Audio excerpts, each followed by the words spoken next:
Broadcasting live from Gadget's Go Coaster, it's Contemporary Inc. with me, Bill Blair.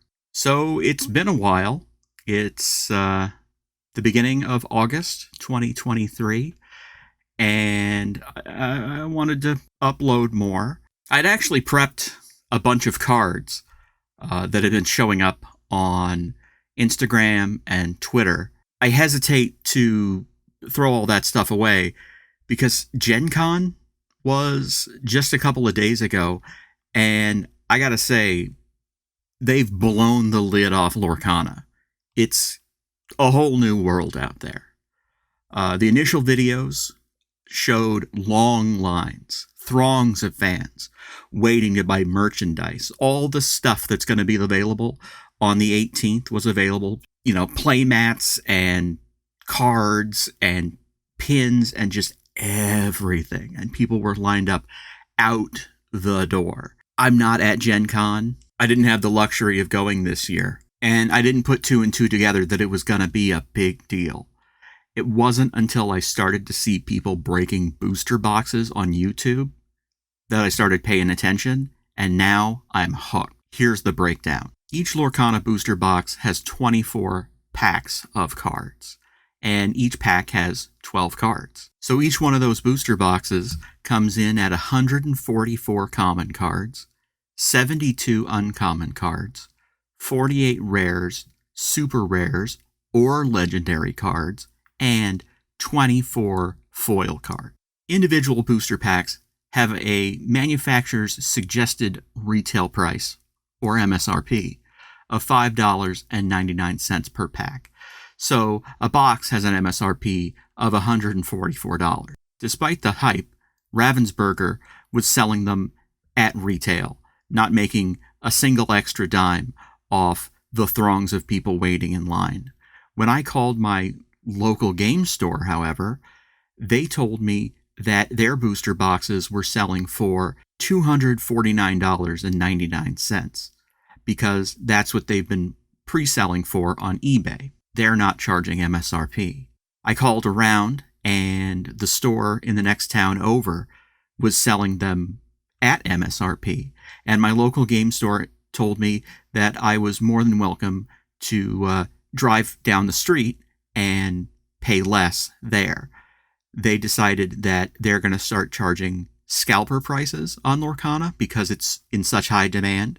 And I decided that despite my hard and fast rule to shop local and to patronize your local game store, I'm going to go a little more far afield to support small businesses. And because I'm shopping at a local game store, the release date is August 18th. If you've had a similar experience, call your local game store about pre-orders and release dates. They should be getting their supply on August 18th. I want to hear what your experiences are down in the comments. One of, if not the most important thing to come out of GenCon this year are the interviews that we've been seeing with Ryan Miller about Lorcana. Ryan is a game designer at Ravensburger and the chief brand manager for Lorcana. He's also a Disney fan. I imagine that if you gave him a PBR and like a weird hat, you could also cast him as Cousin Eddie in a Christmas Vacation reboot. This guy is giving off some serious cool uncle vibes, and I absolutely love it. He seems to actually like the game. They didn't send an actor or a hype guy who had glossed over the rules a few times on the car ride over. They sent someone with a deep understanding of the game mechanics, and he even brought a folio of his favorite cards, like an 8-year-old getting ready for show and tell. So his first message is that this game is for everyone. If you're new to the hobby, welcome. If you're a veteran, there's room for you at the table. If you only want to collect and trade, you're going to find interesting things here. This is a game for adults, young people, and most importantly, families. The story goes that the inception for this game started 4 years ago. Ravensburger has a history with Disney and comes to regular meetings to check in and try out new ideas. After one of these pitch meetings, the team was regrouping at a bar in Glendale, California, and they hatched an idea for a Disney-based trading card game.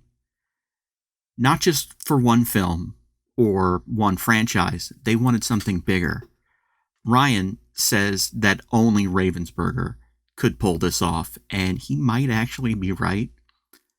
And I'm not saying that because I'm not agreeing with him because the game is so innovative, but the attention to detail that they've brought to this Disney IP. Disney is an absolute beast with a history that goes back 100 years. To create a game that goes back to before cartoons even had sound is a huge undertaking, and it looks like they pulled it off. He even goes on to mention that this isn't the first version of the game, that there were a dozen other good games that came and went until this final version that we're going to see in a couple of weeks. Game-breaking flaws would show up during the production process, causing months of work to be washed down the drain in just a few hours. What they did come up with, though, is pretty impressive. I don't know how far they're going to go with this, but I think they've really tried to put together a backstory for the game that you're going to be able to follow with this first release. I remember in my early days with Magic the Gathering, the card's flavor text hinted at this schism between Urza and Mishra, and I never saw the conclusion to that. I dropped out. But here we see a story evolving with the Storyborn, and so the narrative goes that the Great Illuminary is a depository for every story ever told. And it holds these stories so that they will not be forgotten.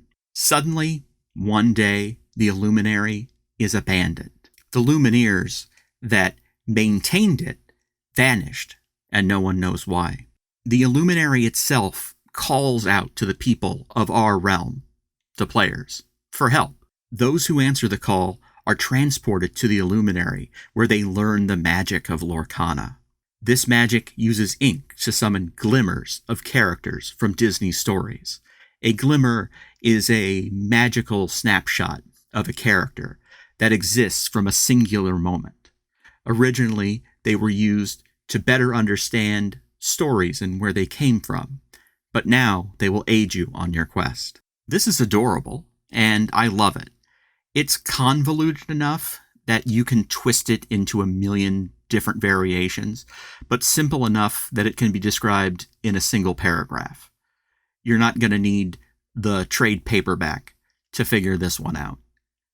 They can run with this plot for years before shifting gears into something else, and I love how it represents the different aspects of your favorite characters. You can see a lot of these cards with a quick Google search, but we're going to look into a few quick examples. Ariel, the Little Mermaid, is listed as Spectacular Singer. She's Storyborn.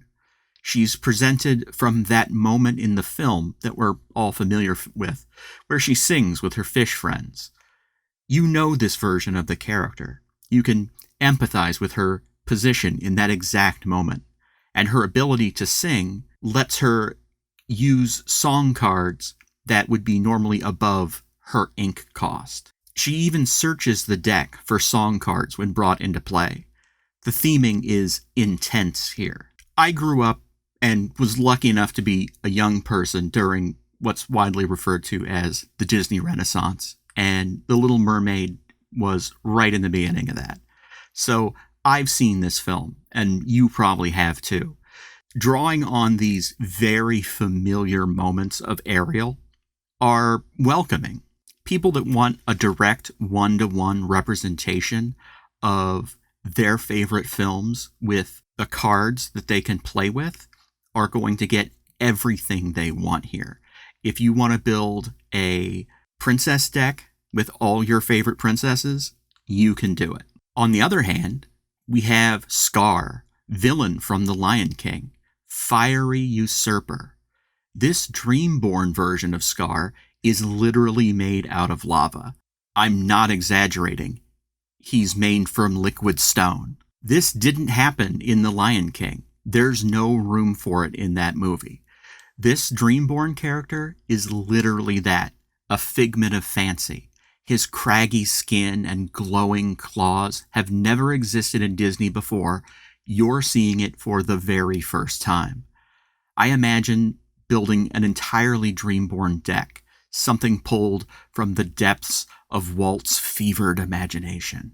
Now, Ryan admits that he had to pull rank to get the Sword in the Stone included in this first draft, but some other deep cuts are also included in the 204 card set. Apparently, there's a Treasure Planet card begging the question, just how deep does this rabbit hole go?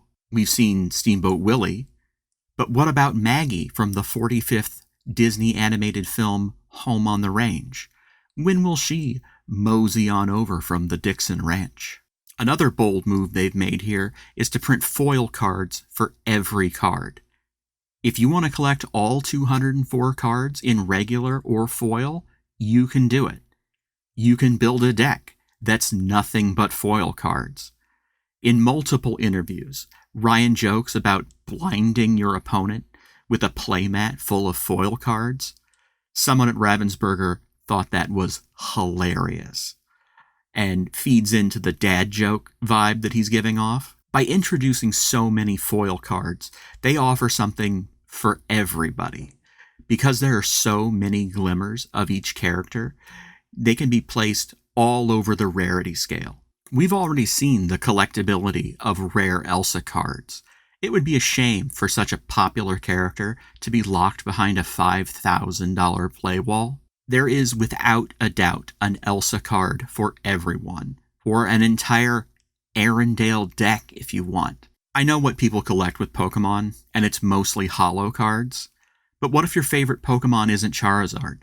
What if it's Scovillain? Then what? You're kind of left out in the cold. But with Lorcana, you can cram as many Horus and Jasper foils into your deck as you want. An editor's note, I know there's a Scovillain holo card, don't at me. Another nod to accessibility is the way they distribute the rare cards. Ryan is on record as saying the more rare the card, the more complicated its play can be. Starter decks have limited play features to give new players an easier time with the hobby. But those 2 uncommon cards you pull from each pack might have more complicated rules. You don't have to play with them, but it's likely that more experienced players will have more time with the secondary market. They might flock to the nuanced gameplay offered by super rare and legendary cards. When asked about his favorite cards, Ryan will often pull out a small binder of cards that he finds the most amusing. The Brave Little Tailor Mickey promo is in there, and he points out the clever sewing puns worked into the flavor text. He also shows off a Tinkerbell card that says, sometimes all you need is a little tactical genius.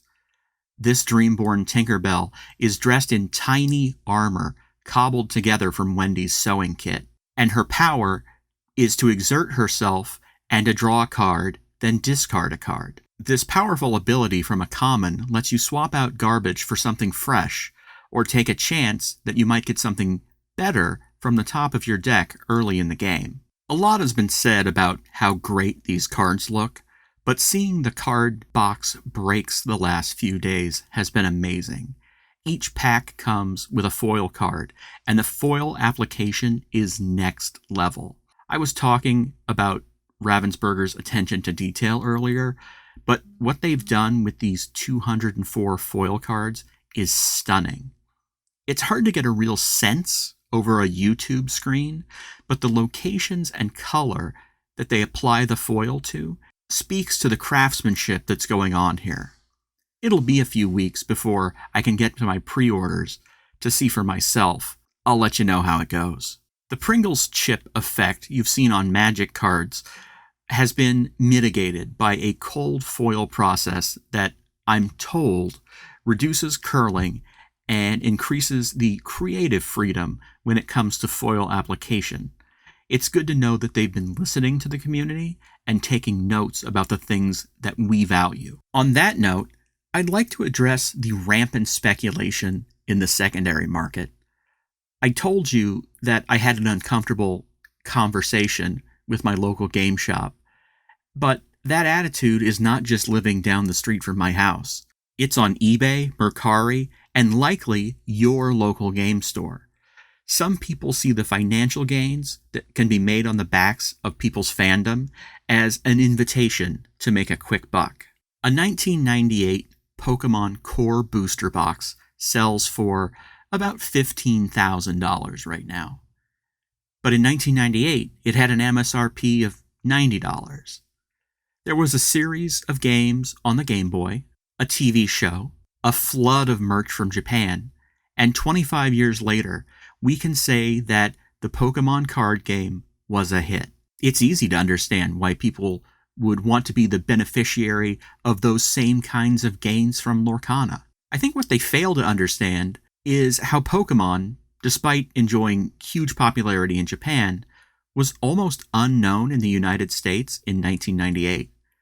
Compounded by the early days of the internet, Pokemon wasn't a sure bet, and adaptation was slow. I actually passed on the trading card game in 2000 when a Charizard was about $50. It was a little rich for my blood when I was making $4.25 an hour. That was a day and a half's wages at Hardee's. Now the same card goes for $10,000, and I'm kicking myself for not buying every one I could lay my hands on. The folly here is that Disney is already established and there is no scarcity. Everything they touch is going to be printed in the multi-billions till everyone has one. Worms at the bottom of the Mariana Trench have starter decks. No one in Bob Iger's office is clutching their pearls, wondering if they're going to have to dump unwanted Gantu foils in the Hudson River. Who knows what adventures we'll have between now and when the game becomes unprofitable. And that's it. That's all I have. I hope to upload more regularly that cards and information have become available. Please enjoy yourselves. Play games with your friends and family. I should have a mini-sode up shortly. Thanks for tuning in. I'll see you later.